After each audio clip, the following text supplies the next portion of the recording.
Moi, j'ai un héritage. On a des biens où ils sont en vente. Ok. Banda quoi n'est ça ma loué katé ça na bondal. Kalaté non moi 46 000 moi 56 000. Pour prendre ça ya poto. Ah ouais. Na banga té. Donc d'après au monde que principal mais ça soutenir. Asa soutenir té balinga kété. Donc on a jalousie na petit fallait yeba yimba té. Prends ça yemba. Prends ce ko pesi nzembo ata ya na ata ya Michael Jackson o yemba. Bon mema na terrain o ya ko bonga o sala ba million pour na vie na ye na mwana ye. Bon terrain ya comédie. On a dit que non, ma caméra ça qui a comédie bat baseka. Même d'ailleurs interpréter Fally baseka. C'est un comédien. Donc dire que Petit Fally c'est un comédien, oui, ce n'est pas une honte. Ça veut dire que c'est un comédien qui a les deux atouts à la fois. Ça veut dire que il a les côtés artistiques comme un artiste comédien, il a les côtés comiques comme un artiste comique comédien, mais il a aussi les côtés chansons, les côtés musique. Et peu d'artistes sur ces bas mondes sont ceux-là qui ont les deux capacités à la fois. Vous voyez que même dans la comédie, dans la comédie, il y a la chanson. Et dans la chanson, il y a la comédie. Arrêtez la musique. Arrêtez. Katazoba. Big up la famille, mbote, bonjour à toute la Boalwood family, tous les Boalos, Topesibino Bambote et Belé. C'est un plaisir de savoir que vous êtes nombreux en train de nous suivre. Nous sommes Boalwood TV, la meilleure chaîne YouTube du moment. Je suis la gourou de mon temple. Votre chronique Katazoba vous revient avec un nouveau numéro.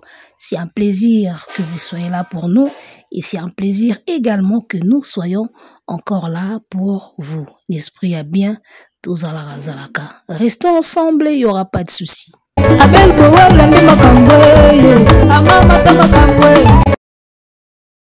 Manic de John continue à se déchaîner.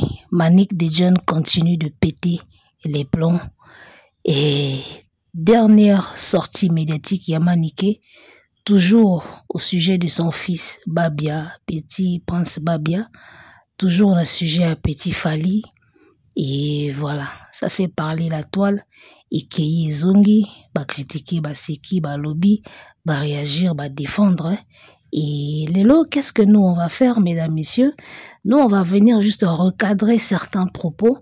Au tomoni qui keneti moi mupandi eza pena na nzela te to ko recadrer likona ngoto pakoli ka couleur bomo mesano to petit yango ka langi comme d'habitude nde to sala ngo déjà bien po boyebi. Alors Manic de John alobi aza héritière aza na ba bien o isa en vente kala te azozo moi tueke pour Prince Babia amatami kiliba Jean c'est comment nango ebele awa et za nango jemuki pour Prince Babia comme pe mwana poto mona pe Tour Eiffel amona pe bamboma oyo tata mwasi na ye kisinjora monaka. Donc Prince Babia projet za déjà pour matana ye mikili ba Jean c'est comment nango ebele ya ata ba awa na Brazzaville ata wa place tozawa na Brazzawa ba comment nango ebele ba masolo wana. Bakala mingi te bou Prince Babia mikili donc talaraka. Alors tokota na kati ya sujet sérieusement. Alors tomoni Chrony Yaya a eu défense ya Petit Fally contre Maniké à défendre Petit Fally pour bafinga ki to babenga ki comédien aza comédien basekaka ye soki azoyemba na nini nana. Alors Chrony Yaya a eu défense ya Petit Fally tomoni ndenga apesi biso cours ya comédie la cour ya musique et lobby awa lwambo azalaki comique nanani nanana ekeye zongi. Bon tokosala bomo mesano, on va l'écouter, on va balancer la vidéo toyokaye après ngala zonga na pakolaka couleur. Sans plus tarder, c'est parti, on va suivre ça tous les cas. Donc venir seulement à la télé pour dire qu'Azali comédien, c'est un peu dénigrant. Parce que les comédiens, ce sont des bons chanteurs. Dans la comédie, il y a la chanson. Et dans la chanson, il y a la comédie. Les comédiens sont dans la même famille, sont dans les mêmes registres que les chanteurs également. Parce que dire aujourd'hui que celui-là est chanteur, celui-là est un comédien, c'est une erreur. Bah, grand comédien monde oh, bah sala banzembo, bah comme bah chanteur. Bah grand comédien belé amboka ya monde oh, bah zala nanu bah comédien pour après bah comme bah chanteur. Bah grand comédien ya mokili oh, bah zala nanu bah chanteur pe. Ceux qui ont bah romantique au monde qui est belé parce qu'on ajoute on joignait toujours la musique à la comédie. Donc dire que Petit Fally, c'est un comédien, oui, ce n'est pas une honte. Ça veut dire que c'est un comédien qui a les deux atouts à la fois. Ça veut dire qu'il a les côtés artistiques comme un artiste comédien. Il a les côtés comiques comme un artiste comique comédien. Mais il a aussi les côtés chansons, les côtés musique. Et peu d'artistes sur ces bas mondes sont ceux-là qui ont les deux capacités à la fois. Bah, et Belé, on a deux capacités à la fois. En fait, ce que Petit Fally fait, pourquoi on a un cannabis, tu es comme ça la caricature. Surtout que tu as une caricature. Est-ce que vous avez que Petit Fally n'a pas un registre, et il y a un registre à soleil wanga. Ça veut dire que ana comédie na chanté nae. Azana comédie na chanté nae. Azana ko la ibo à l'hôtel. Ana comédie na chanté nae. C'est ça Petit Fally. Bazan ba registre wana. Baza ebele tala. Vous voyez que même Luambo Makia Dazagi na comédie na kata chanté nae. Parce qu'il a plus excellé na rumba, na bao debe, etc. Mais so yo qui même ba texte nae, même ba intervention, même ebele, tu sens que Luambo Makia dit il est à la fois comédien, il est également artiste et musicien. Mais Mango Bola qu'on veut prendre exemple sur lui pour dire que Petit Fally a la même registre dans Mangobo. Mais c'est élevé encore Petit Fally. Parce que ceux-là qui ne savent pas, Mangobo était à la fois chanteur, Mangobo était danseur, Mangobo était professeur, Mangobo était comédien, Mangobo était aussi chorégraphe. Ceux-là qui connaissent Mangobo, même comme Nazo. Tu enlèves Mangobo, tu prends les groupes Chic Choc, le Nge de Ngadia de Ngadios. Ngadia de Ngadios était en même temps comédien, artiste et chanteur, un très bon chanteur, un très bon danseur également. Et voilà, j'espère que tu l'as dit bien Kroniaya, apesi cours ya comédie, na cours ya musique. Hey, internet to mona nyoso. Eh, wana siko ba warrior ba mona ya zo analyser danger. Ba warrior siko so ba yoki boy batangeli bango ba Grèce antique. Oh, na Grèce antique, on associe toujours la musique à la comédie. Ouais, bah, babi, oh là là, oh, cerveau. C'est l'incarnation de l'intelligence. Ah, bah, fanatique et bah, musicien. Et moi, bah, c'est que ça abisse, ouais. Donc voilà, on va pakola la couleur. Alors, et là, je suis Kroniaya et Zandenge Maniki a bengi Petit Fally as a comédien.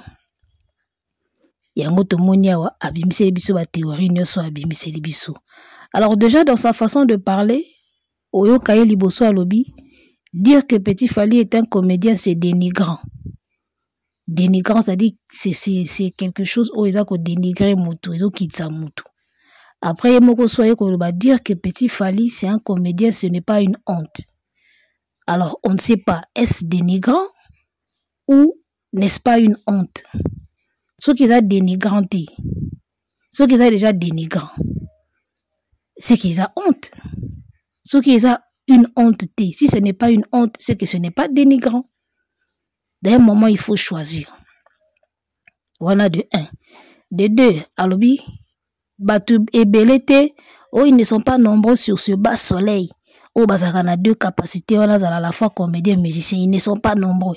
Après, moko tangi bas soleil, Baïbo à l'hôtel, abi basé tale belé.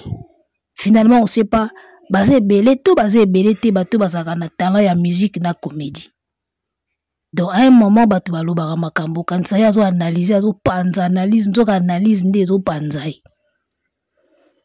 Eh, nde tozaki na 6e, so to ça l'examen ya 6e année, hein, ben examen d'état.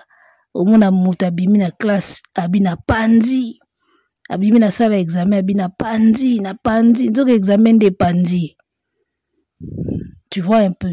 Donc na ba propos na ye tozo ebate justesse eza wapi. Alors parlons maintenant de ce qui est la comédie parce qu'il y a domaine nanga et domaine nanga pena yango wana. Déjà ce qu'il faut savoir c'est que un comédien le comédien c'est une profession déjà. Tolobaka comédien par profession. On ne peut appeler comédien que oyaza ko exercer profession ya comédie. Ndi aza comédien.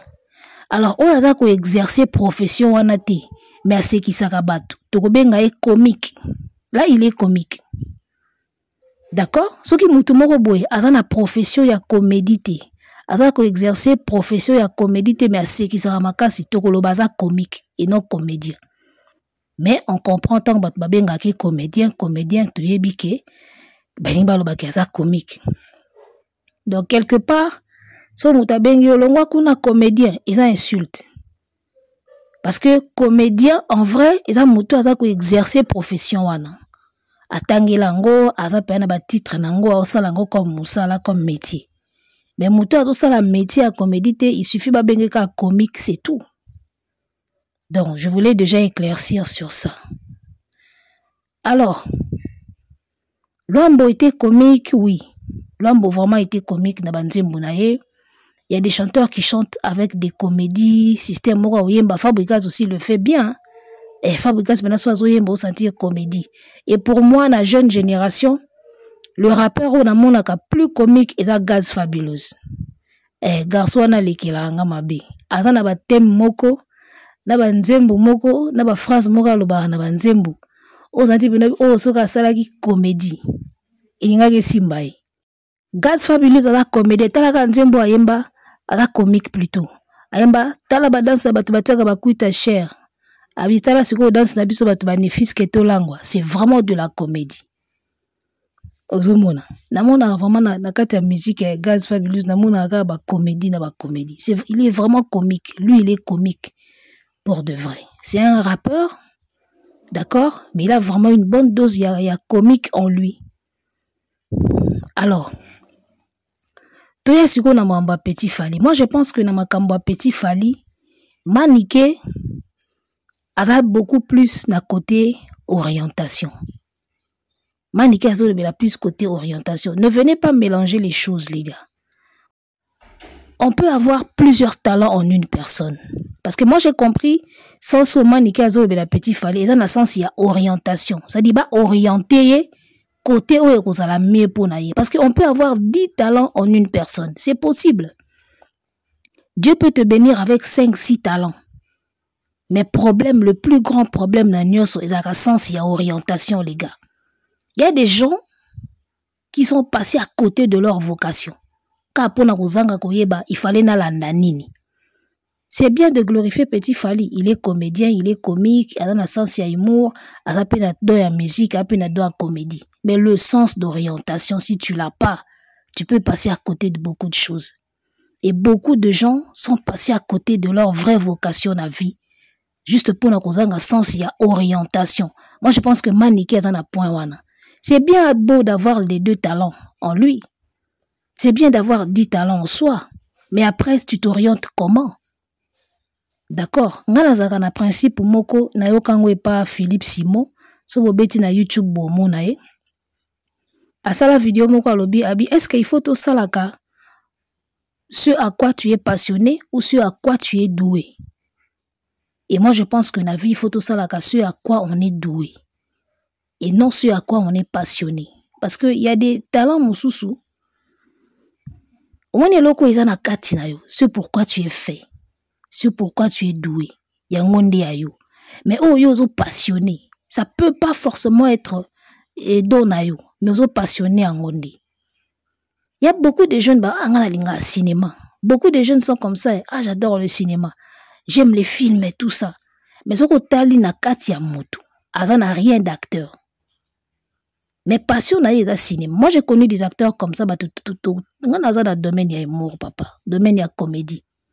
On a connu des collègues comme ça. Donc, il y a une passion dans le cinéma. Mais sur Tali Moutou, il n'a rien d'un acteur. Alors, il faut faire ce à quoi tu es passionné ou ce à quoi tu es doué. Des problèmes, il y a Petit Fally place Vandi. Il y a d'un côté la passion et de l'autre côté ce pourquoi tu es doué. Parce que l'autre yo za don nango, za doué nango. En tout cas, so batenga ta batu trop ya bien ba osala ngo yo za na kati forcément. Mais ce pourquoi tu es passionné, ils en ont qu'à na sala ngo par passion, na lingande Fally abinaka, na lingande Fally ayembaka, na revana comme Fally. Parce qu'il faut faire très attention, ba Petit Fally ba jeune. Ils ont un âge moko na bo jeunesse où un jeune aeba nan ko se fixer par rapport à qu'est-ce qu'il va devenir. Nous on est passé par là. D'accord? À l'époque où il y avait l'apparition de Cindy et MG30. Moi je me suis allé m'inscrire chez Ferré pour la banda koyemba. Il y a un âge où moi naeba nan te comment s'orienter. Et si tu as des parents près de toi, ils peuvent bien t'orienter. Si tu as des parents observateurs, bah koki koye ba orienter yo. Ba ne belé ba se perdre à un moment wana. Donc moi je pense que manique à côté plus orientation. Ba ne belé ba se perdre à un point de vue orientation. Si tu n'as pas des parents visionnaires, ou ba koki koye ba orienter yo, tu peux passer à côté d'un truc. D'accord? Na linga pena ko lobela makamba ba na te mais loko les makamba ba orientation na ba talent et que ça engage Petit Fally et Fally, je pourrais parler de Marco 6. Marco 6, c'est un jeune. À mon avis, il se cherche encore. Aolukanano elo nini ako simba. Et c'est l'âge où il va orienter kabana. Il peut passer à côté d'un vrai truc où il a pena ya ye, ya makila, pour embrasser, et l'autre où il a ye pena te par rêve. Il faut faire très attention. Bah, âge moi qu'on a ba Petit Fally. Bah, âge yo, sans orientation, ils allaient dans les autres tepa. D'accord, on a commis ça kanzambe, na yebaki ko se saisir avant. Na timbika na bi, ndule umela. Et puis ndule les amants kokoso.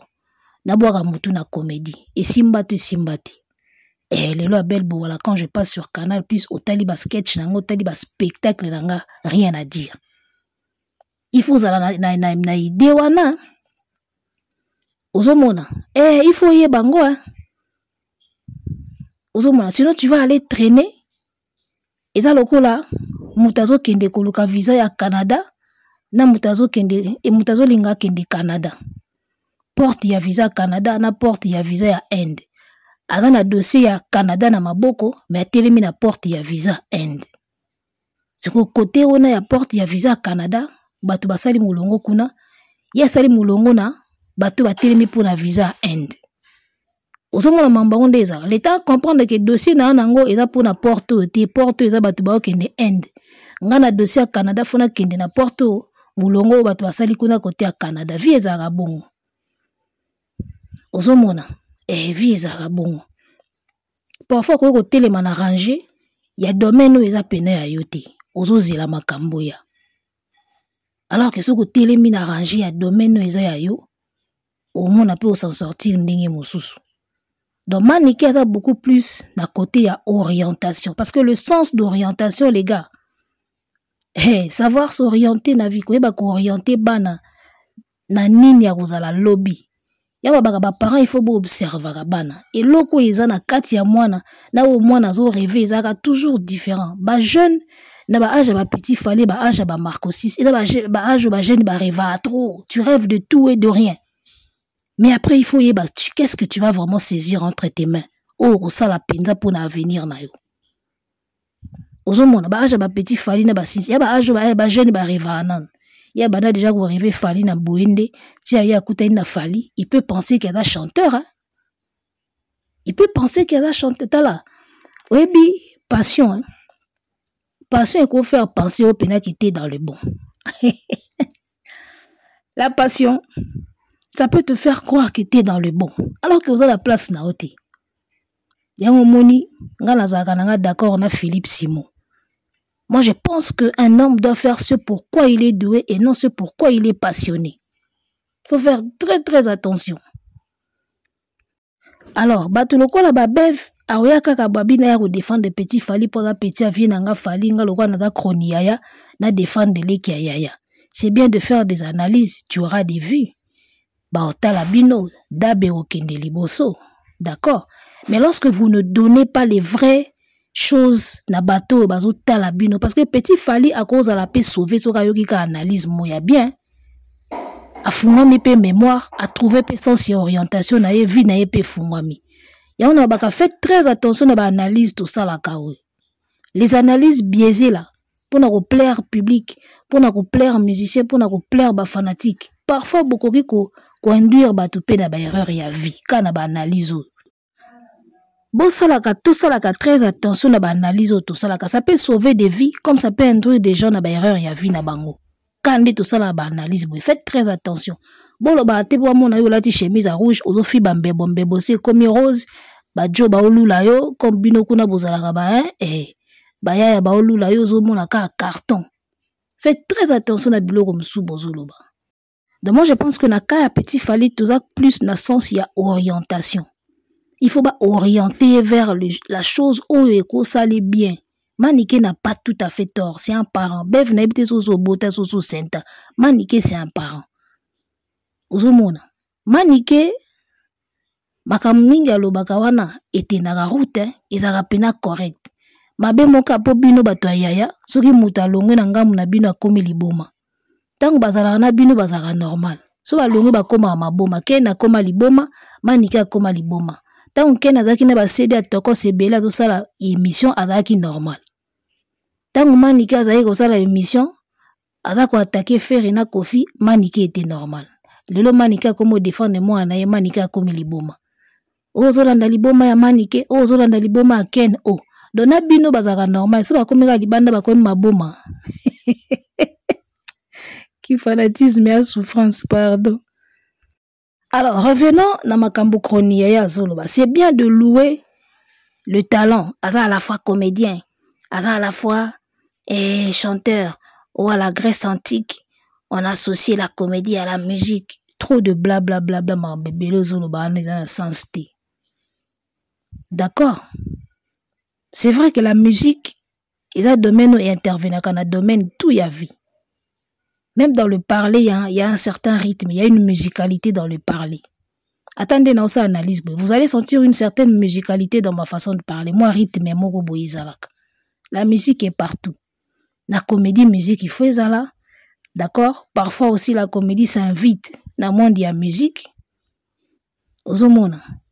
Et Dieu étant bon, parfois, après ça, don, misa tu mine, mitano, mais si à toi, maintenant, il y a comment te canaliser.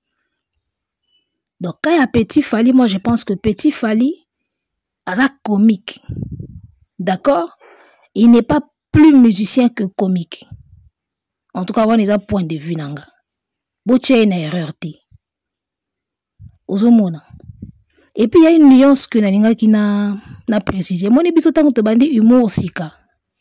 Tant que bandi humour sika na ba master to sala ba blog musu ezo simbate ba blague musu ezo raté ezo simbate nazaki na adage mo na banda lo ba souvent na bi nazo sexa bana nazo sexa ba master na bi bokeba ba texte musu mo na yo zo lo bango batu ba seka yo kaniso zo sekisa nzoka ba sekao na banda lo belo mo ya ndengwana bana mai bando buka na fort.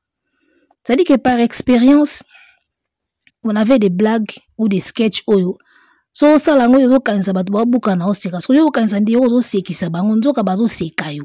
Il y a une différence dans les locaux, on a fait très attention. Alors pour le cas de Petit Fally, moi je pense que Petit Fally a sekisa ka batu te me batu nde ba sekakaye. Ozomona, il y a une nuance moko eza wana faut bosala très attention. Et là lokola ba humoriste musu ba komona so za na scène batu ba buka na oseka. Ya mona ndika zo boma batu na oseka, en tout cas na oboma batu. Nzoka batu bazo sekaye. C'est-à-dire le fait qu'il y ait habité, ça makambo bien te, batu bazo seke, ya okanza sko neta zo seke sa batu na ndenge ya comédie, nzoka bazo seke. Il y a une différence entre ozo seke sa batu parce que t'es bon, na batu bazo seka yo parce que t'es nul. Alors moi les émissions au Maniké azolo ba ya Petit Fally qui so kazo interpréter Fally ba seka kaye, Petit Fally ba bandaka ko sekaye. surtout tant bandaki na début ba émission à début ça na boyika ko tchangwa et puis e bende émission mulai pamba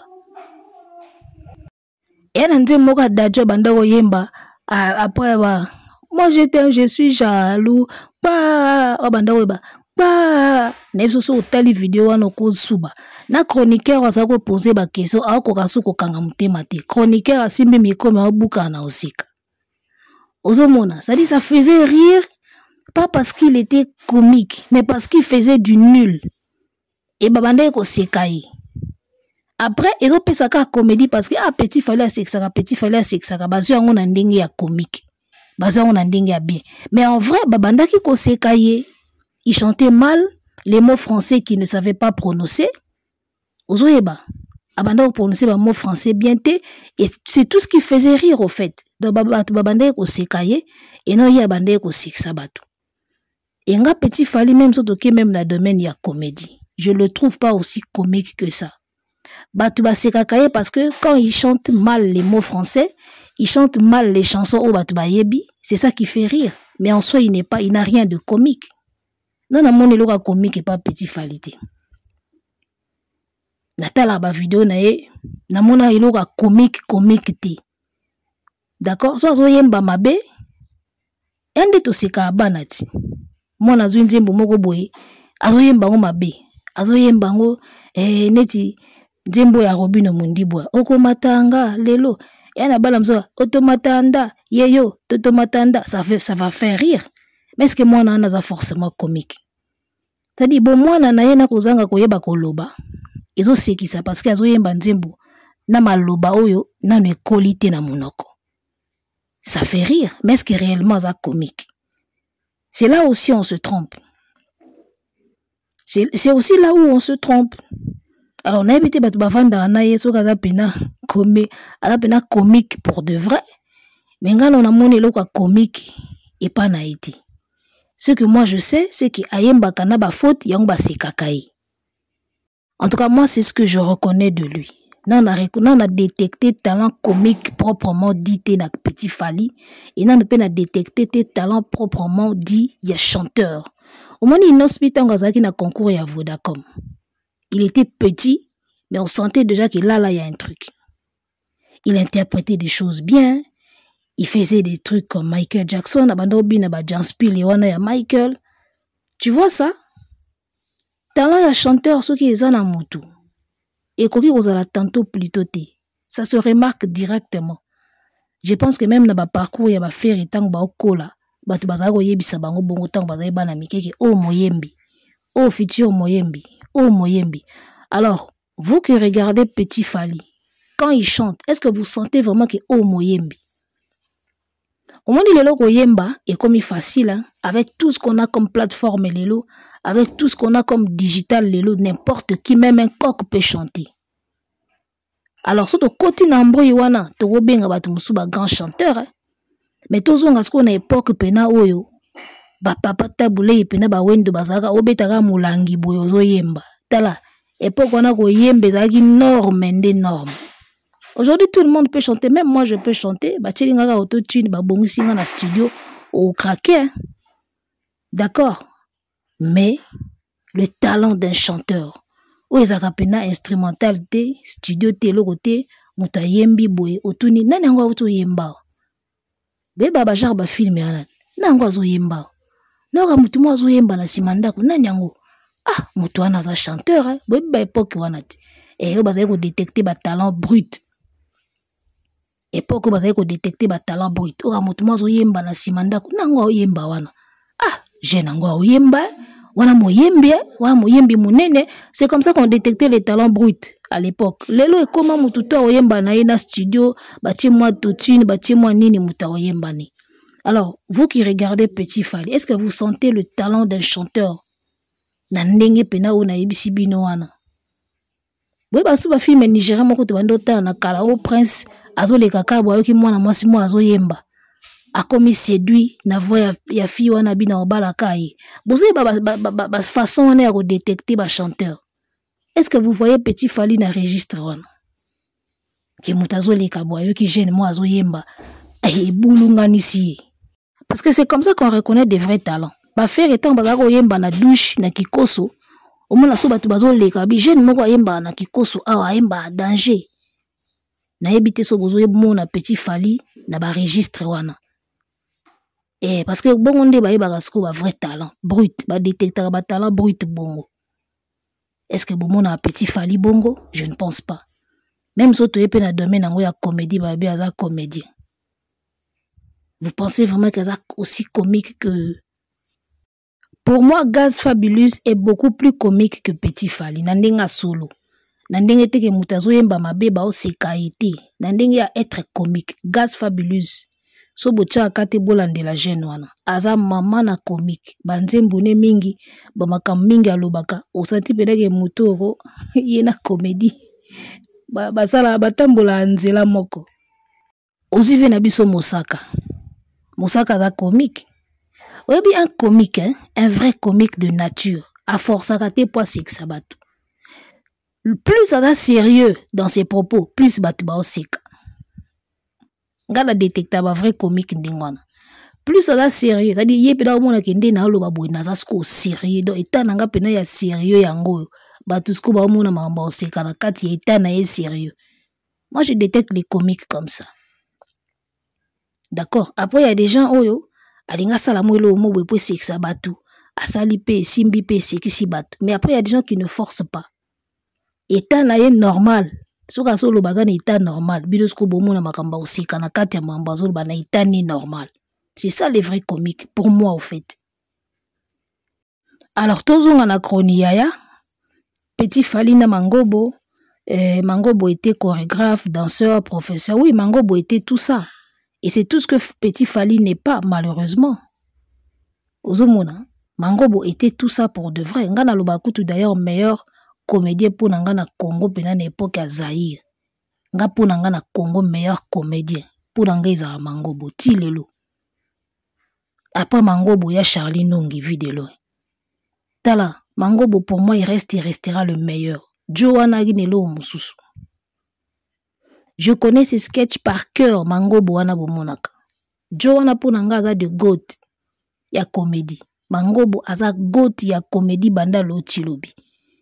Soki un jour nzamba kopesa biso makoki na honorer soirée mo pe na boye na honorer Mangobo. Joanna ki mystique. Azaki mystique nga Ponanga Joanna c'est le meilleur.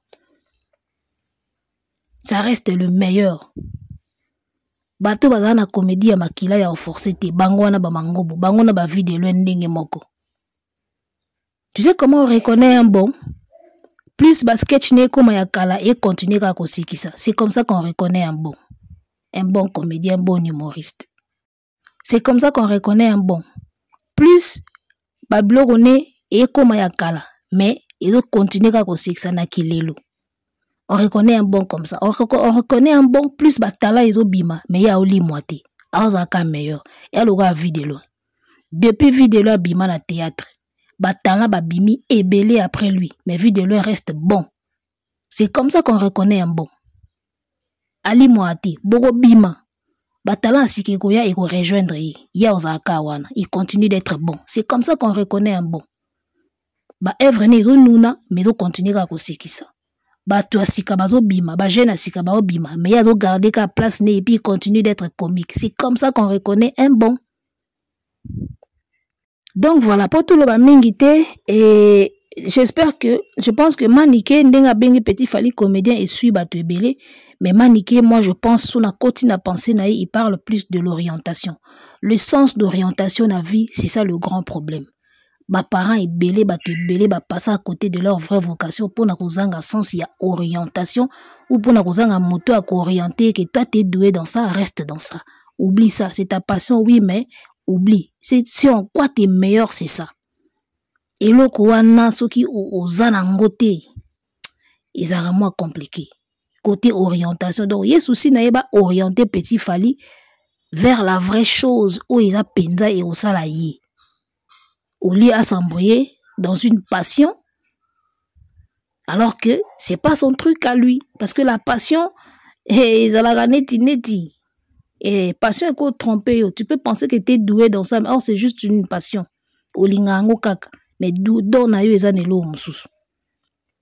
Olingango mingi mais don na yo eza makambo mususu. Donc beaucoup plus to que na sens ya orientation, que na sens ya kokumisa, il y a à la fois comique, il y a à la fois musicien. Surtout checker pe ba talent comique na musicien, au moins on peut tout moni en pété. Alors pour finir, je pense que nous finir la phrase on a linga oloba mingi. Dans chaque être humain, il y a le bon et le mauvais. Mais ce qui domine, c'est ce qui qualifie l'humain. Nakati ya mutu mabeza, aza mabe, ana mwa mabe na ye, ana mwa bola moni. Ou e domina kana mutu, nde qualifia kaye. Soki mabe domine, aza fo mutu, a mutu mabe. Soki bola mo e domina kato, aza mutu moko bien. Mais mona mwa mabe peza pembini. Soki mabe domine, aza fo mutu bol solisaka ete, mais mona mwa bola moni mo pe muki ezaka pembini. C'est ça. Alors, de même du côté talent. En chaque être humain, il peut y avoir 10, 5, 6, 20 talents. Mais, oyo siku ozo senti pena ke domina kana yo. Je pense qu'il y a un moto il faut alanda. Il y a un dé ko qualifier yo. D'accord? Oyo pena santa ki na sala yango na pete nyoso. Doso nga na sala yango ata de bon baza pembeni, he ba opusa na te. On parle de talents bruts les gars. Et beaucoup ça m'a raté ba bloko bo sangsi lelo. Ozomona. Donc tu peux avoir plusieurs talents en toi, mais tala o siko eza pena ki osala yango lokola nde basala ati facilement. Je pense qu'il y a un nde yayo. En bon entendeur, Tolika. Arrêtez la musique. Arrêtez quoi?